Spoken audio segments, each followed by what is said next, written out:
Chers auditeurs, vous êtes à l'écoute des messages de la bonne nouvelle de Jésus transmis à travers les prédications de l'Église adventiste du 7e jour, Église africaine francophone de Bruxelles.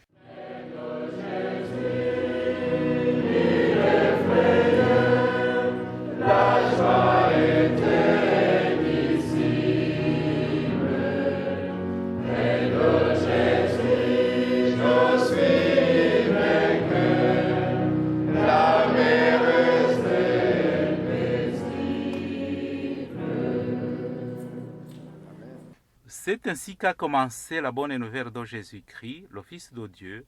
C'est là ce qui est écrit dans le livre du prophète Ésaïe.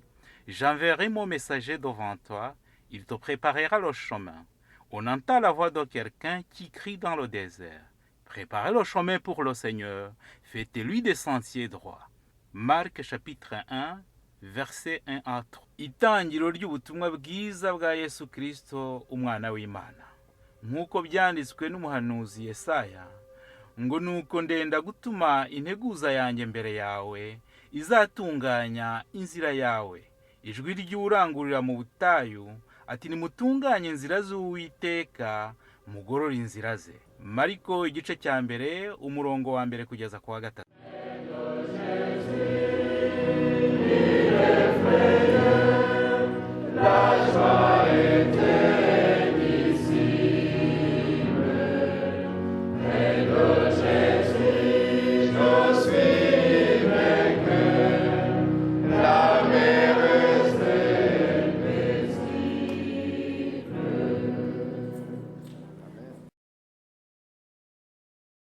Bonjour à toutes, bonjour à tous. Muraho mwese. Je suis heureux d'être ici ce matin Ndanezerewe cyane kubana namwe muri kino gitondo pour partager la parole de Dieu. kugira ngo dushobore gusangira ijambo ry'Imana. Avant d'entamer vraiment le sujet du jour, Mbere yuko ntangira ikibwirizwa cyo muri iki gitondo, je ne vais pas directement vraiment poser la question, mais je vais essayer de dénoncer un petit sujet, surtout concernant quelques personnes qui sont ici. ntabwo mpita mbaza ikibazo ariko hari icyo nshaka kuvuga ku bantu bamwe bari hano. Un exemple, Muzehe Efroni Mukecuru Tamar, Urugero nka musaza Efroni n'umukecuru Tamari, Muzehe Ntogogo, musaza Ntogogo, Mariko. Mariko. C'est possible qu'il y a d'autres personnes que je ne connais pas bien. Byashoboka ko hari abandi bantu bari hano ariko ntazi neza Ce qu'ils font dans leur vie ou ce qu'ils ont fait. icyo baba bakora mu buzima bwabo cyangwa se icyo baba barakoze. Mais je vais dire, pour les trois familles que je viens de mentionner, le jour où vous avez pris la décision de vous lancer dans vos activités, que ce soit Musée Efroni, que ce soit Musée Mathias, le moment où vous avez pris la décision de vous lancer dans vos activités, au moment où il y avait des faillites à gauche, à droite, comment vous vous êtes senti? Ngiye kubaza ku bantu batatu maze kuvuga, ndashaka kubabaza igihe batangiraga imirimo yabo, igihe abandi hirya hino imirimo cyangwa se habaga hari igihombo, mwebwe mwumvise mumeze muti? Bon. Est-ce qu'il y a quelqu'un qui peut vraiment essayer de nous répondre dans une minute? Ese hari uwashobora kuba yadusubiza Parmi vous les umunota trois. umwe muri abo batatu navuze?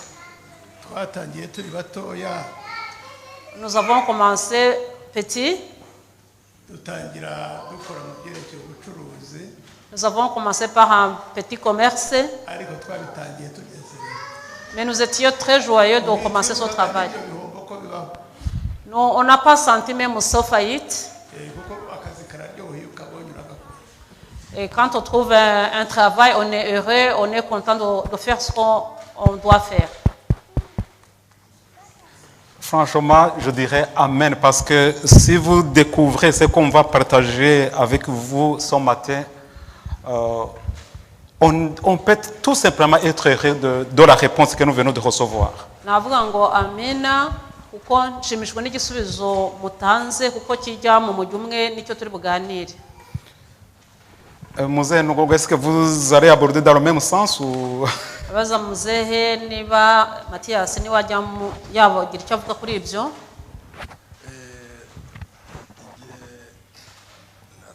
Natangiraga imirimo ufite Je voyais qu'il y a des faillites à gauche à droite et ça me refroidissait. Avec la force que j'avais, je me relevais. Merci beaucoup. Amen. Marco, Jean-Marc. nanjye icyo nakongeraho muze yavuze yuko yabitangiye akiri mutoya bituma agenda akura. Ce que je rajouterais, notre papa Ephraim a dit qu'il a commencé petit, mais ça a grandi. Ngewe nubwo nabitangiye nkiri mukuru ikintu kitaca intege nuko ntacyo natangiriyeho. Moi, j'ai commencé mon travail étant grand, mais j'ai commencé sur rien. C'était néant. Rero udatangije kapitali mu bihombe ntabwo wacika intege kuko uzi ko n'ubundi ugitangira ntacyo watangiriyeho. Quand tu commences une affaire sans rien, sans capital, tu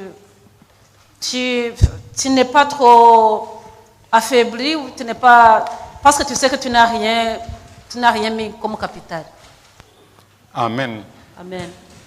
Le titre de notre méditation de ce soir, la foi ne cohabite pas avec la peur.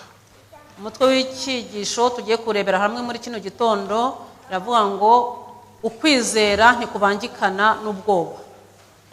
Vous venez de voir les exemples qu'on vient de nous donner, il n'y avait pas vraiment la peur. Tumaze kumva ingero tumaze kubona nta bwoba bwari burimo bagitangira. C'est pas vraiment la peur qui dominait. Ntabwo ari ubwoba ubona ko ari bwo bwafashe umwanya munini. Il y avait l'espoir. Hari n'icyizere. Il y avait la détermination. Hari gufata icyemezo. Un chef, un sage de chef indien, Hari umutware w'Abahindi il a approché son petit-fils yegereye umwana we muto cyangwa se umuzukuru. et lui dit, mon fils, en toi, il y a des loups. Abwira uwo muhungu we ati muri wowe harimo ikirura. Harimo ibirura bibiri muri wowe. L'un est bon, Kimwe ni cyiza, l'autre est mauvais. ikindi ni kibi. Le garçon regarda son grand-père et lui dit, Umwana areba sekuru aramubwira ati lequel parmi les deux est dans moi? aramubwira ati muri ibyo birura byombi uvuze ikibi n'icyiza ni ikihe kiri muri njyewe? Le sage indien lui dit, celui que tu vas nourrir. C'est celui que tu vas nourrir. Aramusubiza ati ikiri muri wowe nicyo uzagaburira. C'est celui que tu vas entretenir. Icyo uzafata neza nicyo kiri muri wowe. Dans notre vie, il y a la peur et la foi. Mu buzima bwacu buri gihe haba hari ubwoba hakaba harimo no kwizera. Mais ce que nous préférons d'entretenir, c'est ça qui va prendre les racines. Ariko icyo duhitamo kugaburira cyane nicyo kizashinga imizi muri twebwe. Ce qui est important vraiment à se dire, c'est que quand on prend une décision d'entretenir la foi, la peur disparaît. Icy'ingenzi ni uko nababwira ko iyo umuntu afashe icyemezo cyo gufata neza ukwizera ubwoba burahunga. C'est pas pour rien que Jésus a dit maintes fois, ne crains rien.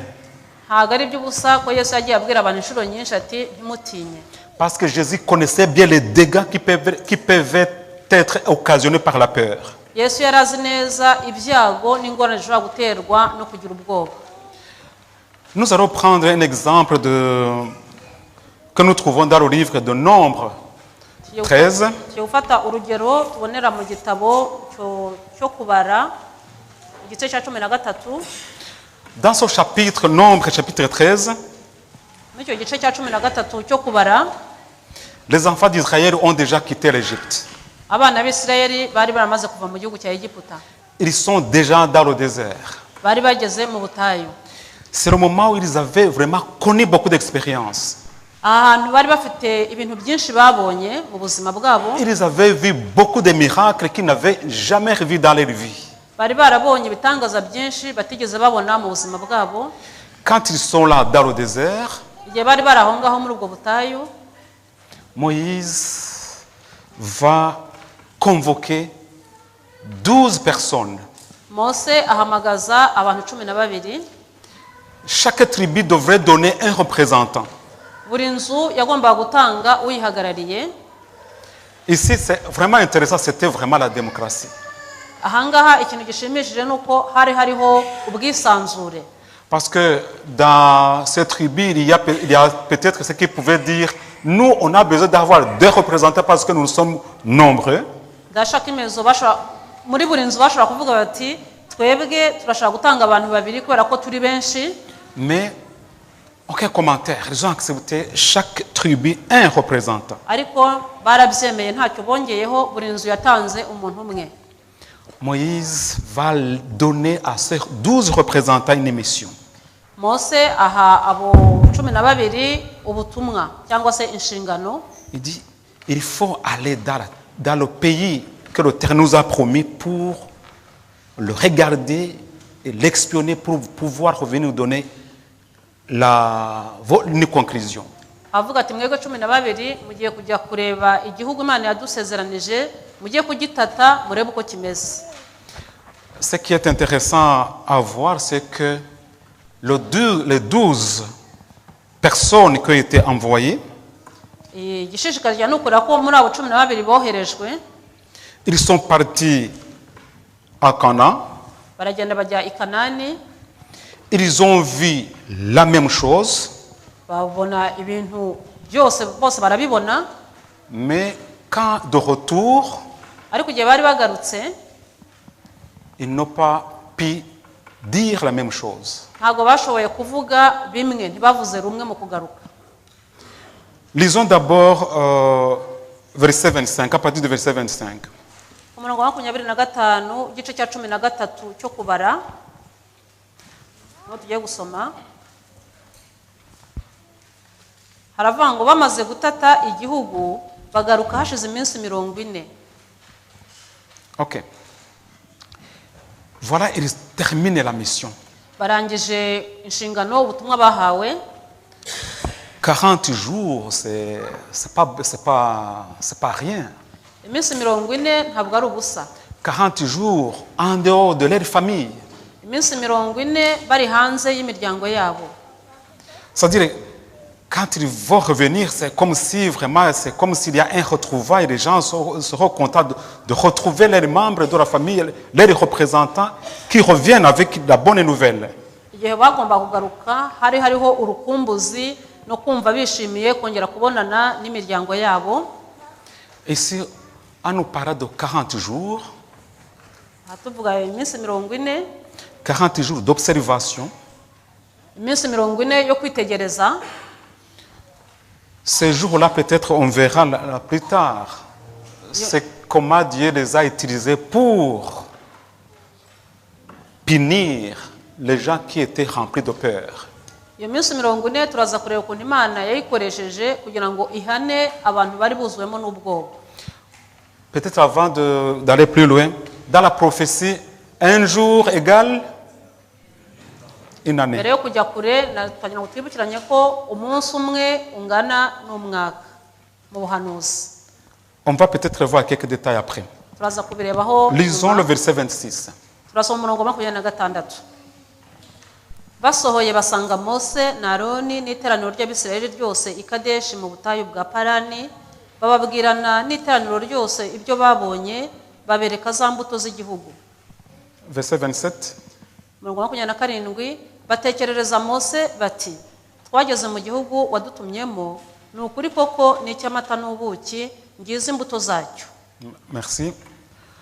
Voilà, les 12 hommes sont de retour. Abagabo 12 baragarutse. Ils sont devant Moïse, Bari imbere ya Mose, devant Aaron bari imbere ya Aroni, et tout l'ensemble des enfants d'Israël. n'imbere y'ubwoko bwose iteraniro ryose ry'Abisirayeli. Tout le monde est là Abantu bose bari bahari pour écouter la nouvelle. kugira ngo bumve amakuru. Mais ils vont, en verset 27, ils vont donner les preuves concrètes de ce que représente ce pays. Ku murongo wa 27 beretse abisirayeli bose ibyo bavanyeyo kugira ngo barebe neza iby'icyo gihugu.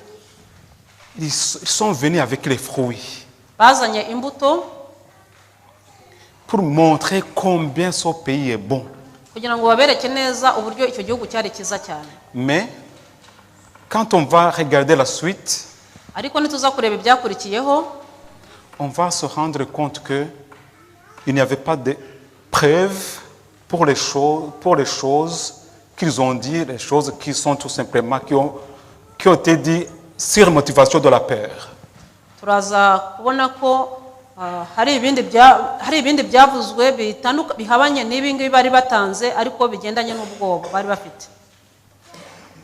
Un élément qu'on peut retenir, premier élément qu'on peut retenir, Icyo twafatamo cya mbere muri ibi ngibi, nous ne voyons pas les choses telles qu'elles sont, ntabwo tubona ibintu nk'uko biri, mais nous les voyons telles que nous sommes.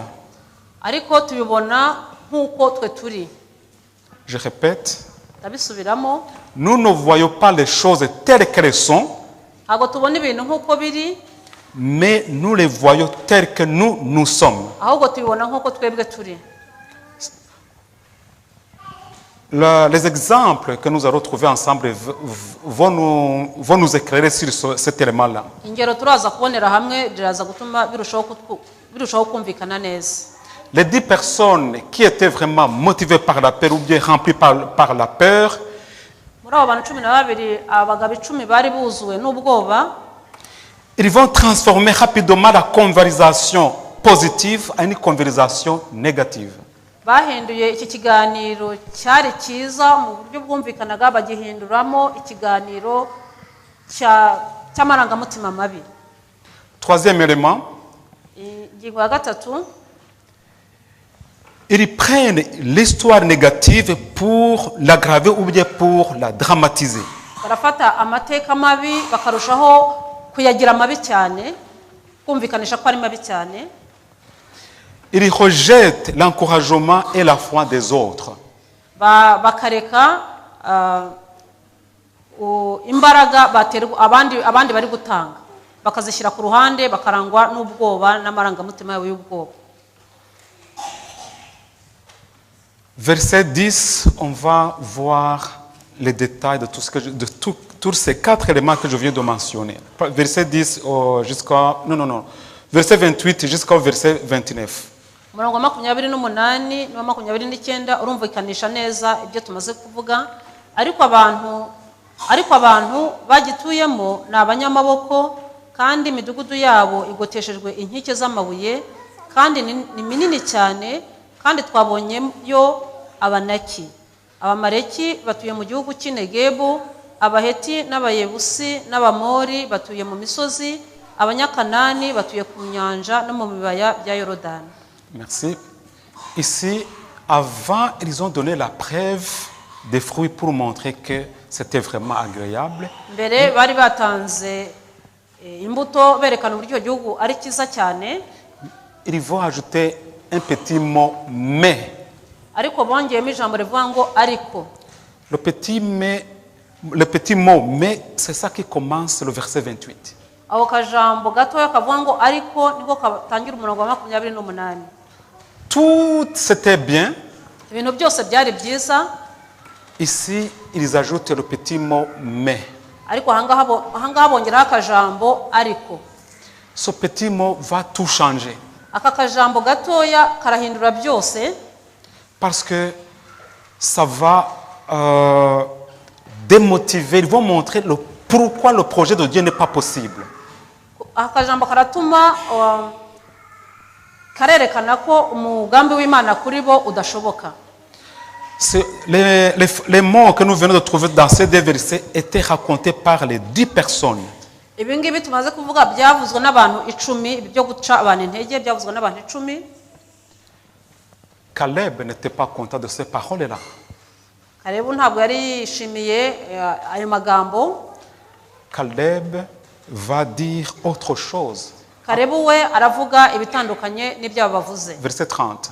Umurongo wa 30. Kalebu ahoreza abantu imbere ya Mose, ati muzamuke nonaha tuhahindure kuko tubasha rwose kuhatsinda.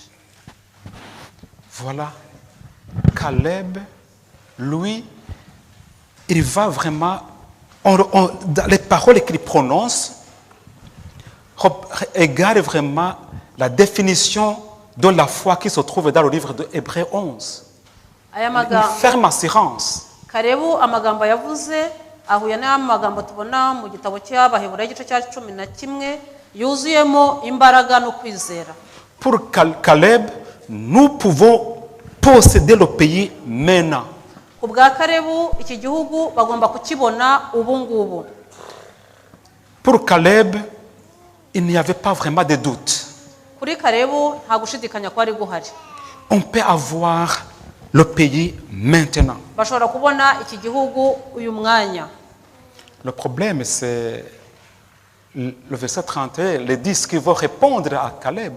Ikibazo no amagambo abayabagabo 10 barabisubize Karebu ku murongo wa 31.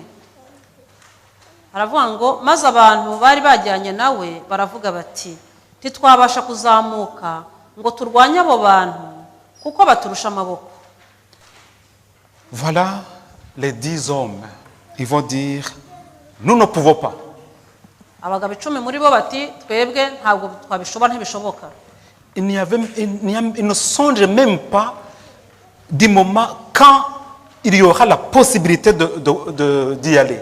Ntibanatekereza ko hari igihe gishobora kubaho bagashobora kuba bajyayo. Et ils repoussent tout.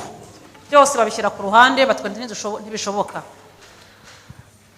Souvent, nous prophétisons avec nos paroles. Kenshi duhanura dukoresha amagambo yacu. Est-ce que vous savez que ces gens qui ont dit ça vraiment n'ont pas pu aller au Canada, au pays de Canaan? Mwari muzi neza ko abagabo 10 bavuze amagambo y'urucantege batigeze bagera mu gihugu cy'isezerano cy'Kanani. Caleb, rempli de foi, de la foi, il a pu aller dans ce pays-là. Karebu wari wuzuwe no kwizera yashoboye kwinjira mu gihugu cy'Kanani. Mais les autres qui ont dit nous ne pouvons pas, ils n'ont pas pu y aller. Abavuze ko badashobora kujyayo ntibanagiyeyo nyine. Ils ont tous péri dans le désert. Bose bapfiriye mu butayu. Nous pouvons prophétiser par nos paroles. Dushobora guhanurisha amagambo yacu. Cinquième élément, Ingingo ya 5, des personnes qui sont remplies de peur exagèrent et sèment la peur chez les autres. Abantu buzuye n'ubwoba barakabya bagatera n'ubwoba abandi. Verset 32. Murongo wa 31 haranditse ngo maze abantu bari bajyanye nawe 32 babarira abisirayeli inkuru y'incamugongo y'igihugu batase bati igihugu twanyuzemo tugitata ni igihugu cy'umwiryane kandi abantu twakibonyemo bose ni barebare. Écoute, Mwumve les 10 personnes remplies de peur, ils continuent. abantu 10 abagabo 10 buzuye n'ubwoba barakomeza. Et ils ont dit, en français c'est bien dit, le pays que nous avons vu dévore les habitants. Avuga ngo igihugu twabonye kirya abantu. Où est-ce que vous avez vu un pays qui mange les gens? Haraho mwageze mubona igihugu kirya abantu. Mais il dit, Ariko mu Gifaransa avuga ngo igihugu twabonye kiraryana. le pays que nous avons visité dévore les gens. Avuga ngo igihugu twabonye twasuye kirya abantu. Ces gens ils exagèrent Barakabyaga pour semer la terreur. kugira ngo bashobore guteza ubwoba mu bandi bantu. L'élément numéro 6. Ingingo ya 6 twakuramo Les personnes remplies de peur ont une mauvaise image de soi. abantu bari buzuye n'ubwoba nabo ubwabo ntabwo bibona neza. Verset 33. Murongo wa 33 haravuga ngo kandi twabonyemo abantu barebare banini abanaki bakomotse mu bantu barebare banini twibonaga tubamezeho nk'inzige nabo bakabona tumeze nkazo. Ils imaginent comment les autres les voient. Barimo baratekereza ukuntu abandi bantu bababona. Les autres nous voient comme des sauterelles. abantu baratubona nk'inzige.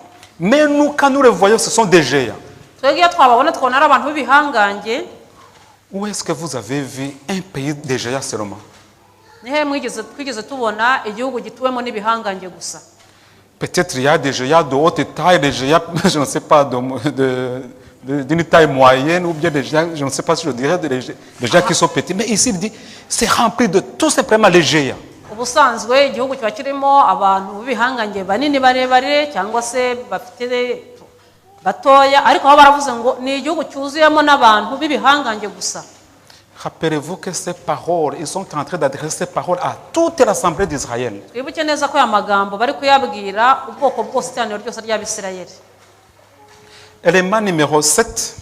Ingingo ya karindwi twakuramo twavuga, Les gens qui sont remplis de peur font échouer les autres dans l'atteinte de leur potentiel. abantu bari buzuye ubwoba batangiye gutuma abandi nabo bacika intege, bababuza kugera ku mugambi bagomba kugeraho. Nombre chapitre 14, versets 1 à 4. Kubara igice cya 14 kuva ku murongo wa mbere kugeza ku wa 4 haranditse ngo iteraniro ryose ritera hejuru rirataka, abantu iryo joro bararira. Abisirayeli bose bitotombera Mose na Aroni, iteraniro ryose rirababwira riti, iyaba twaraguye mu gihugu cya Egiputa cyangwa iyaba twaraguye muri ubu butayu, Uwiteka tujyanira iki muri icyo gihugu kugira ngo tuhicirwe n'inkota? Abagore bacu n'abana bacu bazaba iminyago, ikiruta si uko twasubira muri Egiputa. Baravugana bati, twishyirireho umugaba dusubire muri Egiputa. Ici, ça serait mieux de mourir. C'était mieux de mourir en Baravuze ati, Égypte icyiza nuko twaba twarapfiriye muri Egiputa ou de mourir ici. cyangwa se tugapfira hano muri ubu butayu. Ils sont morts où? Bapfiriye he? Dans le désert. Mu butayu. On peut prophétiser avec nos mots. Dushobora kwiciraho iteka, kwivuma dukurikije amagambo yacu. Verset 4, ils ont dit, nommons un chef et retournons en Égypte. Murongo wa 4 baravuze ngo twishyirireho umugaba dusubire muri Egiputa. Caleb et Josué disaient, nous pouvons posséder maintenant le pays. Kalebu na Yosuwa baravuga ati twebwe turiyemeje iki gihugu tugomba kukigira kandi none ahangaha. Les autres, après avoir écouté le rapport, ils disent, retournez en Égypte. Abandi bamaze kumva ayo magambo, abandi bari bababwiye bati twebwe twisubire muri Egiputa. Et ça nous montre combien la peur peut être dramatique. Biratwereka ukuntu ubwoba bushobora kuba ikintu kibi cyane. Ne vous restez pas contrôlés par la peur. Nimureke ngo ubwoba bubategeke, Le moment où vous allez prendre une grande décision. igihe muba mugomba gufata icyemezo gikomeye. La fois passée, dans la prédication que j'ai faite ici, Mu gihe cyashize mu kibwirizwa naganiriye namwe hano, j'ai dit que chaque personne telle qu'elle est aujourd'hui, navuze ko umuntu wese muri twe uko ari uyu munsi, c'est le résultat de ses décisions il y a longtemps. ibyo ni igisubizo cyangwa se ni ingaruka y'uko ari ameze mu gihe cyashize. Ici, il y a une question qu'on peut se Ibyemezo yafashe poser. mu gihe, ni ingaruka z'ibyemezo yafashe mu gihe cyashize. Ici, il y a quelque chose qu'on trouve, pour moi, pas vraiment intéressant, mais qui caractérise la population ou bien les personnes qui sont remplies de la peur. Ahangaha muri bitumaze kubona turabona uburyo ibiranga ubwoko bwari bwuzuyemo n'ubwoba. Ils les oublient facilement. Bibagirwa vuba. Rappelez-vous le moment où Caleb, Josué et les 10 autres, au moment où ils sont venus avec des rapports, ça ne faisait même pas plus de, je dirais, de 6 mois. Mwibuke igihe Kalebu na Yosuwa n'aba bagabo bandi 10 bari bagarutse batanga raporo y'igihugu basuye, hari hatarashira n'amezi 6. Le moment où ils venaient juste de quitter l'Égypte. Igihe bari bamaze kuva muri Egiputa. Rappelez-vous, quand ils étaient dans le pays qu'on appelle Goshen ou Goshen, Mwibuke igihe bari bageze mu gihugu bita Goshen, là où ils étaient en Égypte, aho bari muri Egiputa, ils ont vu des choses inimaginables. babonye ibintu byinshi. Ils ont vu une protection inimaginable. Babonye uburinzi bw'Imana bukomeye burenze indengakamere. Le moment où les plaies étaient en train de tomber sur les autres personnes autour d'eux, Igihe ibyago byari birimo biyogoza abandi baturage ahari habazengurutse hose, à Goshen, il n'y avait rien. Gosheni aho bari batuye nta cyago kigize kihegera. Ils n'ont pas vu des sauterelles à gauche à droite. Ntabwo bigeze babona inzige n'ibindi byose byari hirya hino byayogozaga. Si ma mémoire est bonne, du 3e plaie jusqu'au 10e, ils n'ont pas eu cette expérience-là. Niba nibuka neza kuva ku cyago cya gatatu kugeza ku cya Oui, oui. ku cya 10 ntabyo bigeze babona. Quand ils quittent l'Égypte, ils arrivent devant le fleuve, Dieu va faire des miracles, ils vont traverser. Igihe bari bavuye muri Egiputa bageze imbere y'inyanja, Imana yakoze igitangaza barambuka. Arrivés de l'autre côté, ils ont vu comment Dieu les a protégés au moment où l'armée d'Égypte était ensevelie dans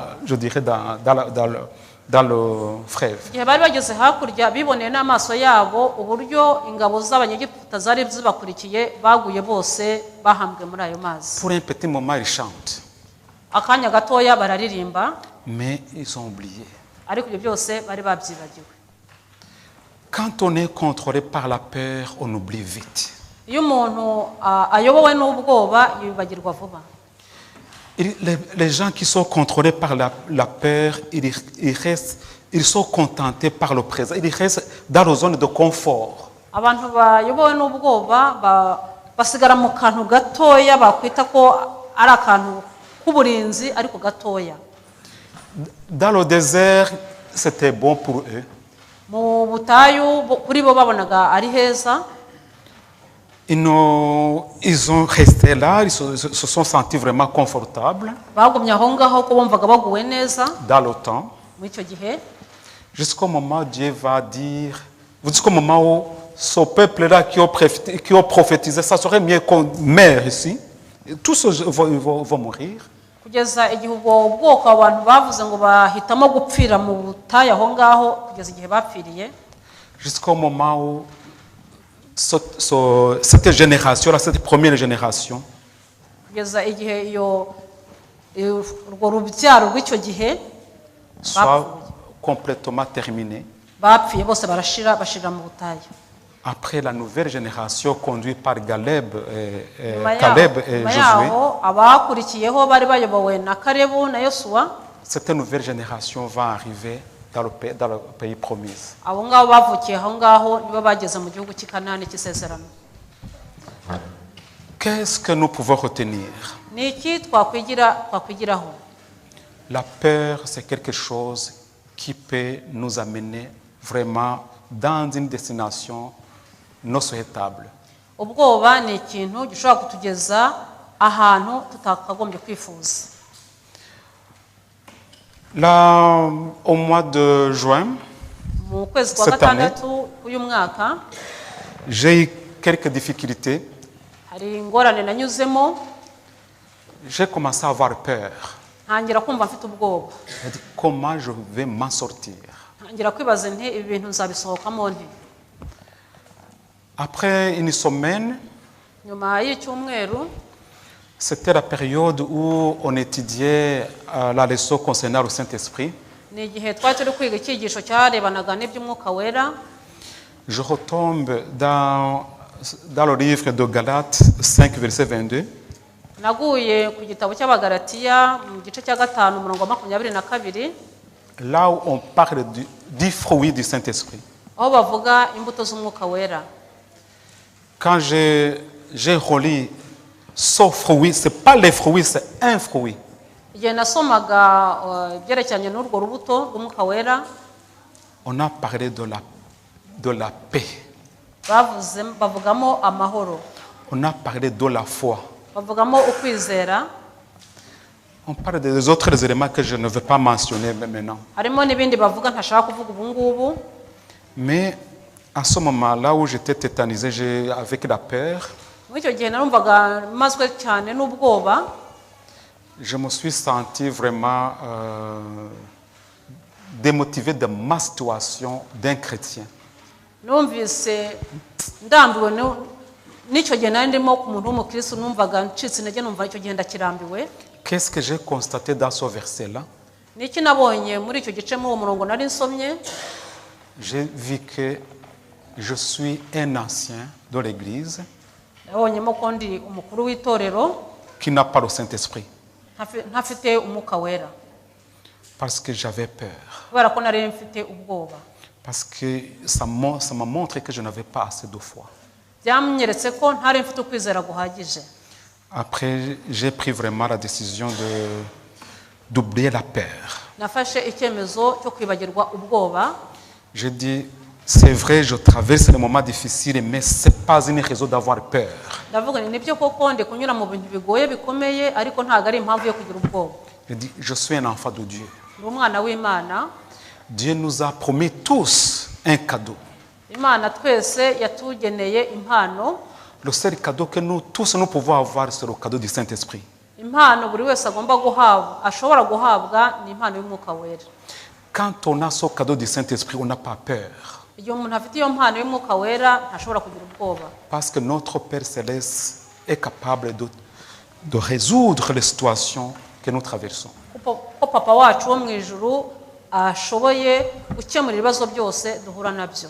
Quand j'ai pris la décision vraiment de mettre la peur à côté, de me confier, de me mettre complètement dans les mains de l'Éternel, Igihe nari mfashe icyemezo cyo kuva mu bwoba nkishyira mu maboko y'Imana, j'étais chez moi le soir, nari ndi iwanjye nimugoroba, une personne m'appelle, umuntu arampamagara, il dit, quand je te vois, je vois que tu as des soucis. mva ngaruka ngo mbwire umwami wanjye nti imitwaro yanjye yose nyishyize ku birenge byawe. Je ne pense pas que cette personne allait venir à mon secours. Ntabwo ntekereza ko uwo muntu yari kuza kuntabara, Mais je suis convaincu que Dieu l'a utilisé. ariko ndemeranya n'umutima wanjye ko ari Imana yamukoresheje. Ce que nous pouvons retenir ce matin, Icyo dushobora gufata muri iki gitondo, c'est être sûr que si nous avons le Saint-Esprit, ni ukwizera ko niba dufite umwuka wera nous n'aurons pas la peur. nta bwoba tuzagira. Une autre chose que je peux vous dire, Ikindi nshobora kuba ubwo icyo cyiciro cy'abo bantu bose barapfuye, c'est grâce seulement à 2 personnes, kubera abantu babiri gusa la nouvelle génération a été sauvée. abavutse nyuma bashoboye gukira. Souvent, moi, quand je pense à ça, je regarde quel impact que ma vie peut avoir chez d'autres personnes. Igihe kinini nyicara nkibaza nkanatekereza ukuntu uko ndiho bishobora kugira ingaruka ku bandi. Est-ce que ma vie chrétienne est une source de bénédiction pour les autres? Ese ubuzima bwanjye bwa gikristo ni umugisha ku bandi? L'autre, moi, je vais le dire en Kinyarwanda. Ikindi nshaka kubabwira ndakibabwira mu Kinyarwanda. Mbese ubuzima bwanjye bwa gikristo ni intangaruhira ku bandi? Est-ce que ma vie chrétienne est un bon exemple pour les autres? Que Dieu nous aide, Imana idufashe en fait que nous puissions être un bon exemple pour les autres. kugira ngo dushobore kuba urugero rwiza ku bandi. Amen. Amen. Notre Dieu, notre Père, merci parce que tu nous aimes. Merci parce que tu as un projet pour chaque personne ici présente. Merci parce que tu nous as donné aussi ta Bible afin que nous puissions trouver les moyens et les informations dont nous avons besoin pour progresser dans la vie. Notre Dieu, notre Père, nous te demandons de nous aider afin que nous ne puissions pas être obstacles de nous-mêmes, que nous ne puissions pas t'empêcher de nous donner des bénéfices au peuple, un pays. Mais beaucoup ont péri sans avoir accès aux promesses, rester fidèles, que nous puissions vraiment abandonner la peur, afin que nous puissions avoir accès aux promesses que tu nous promets.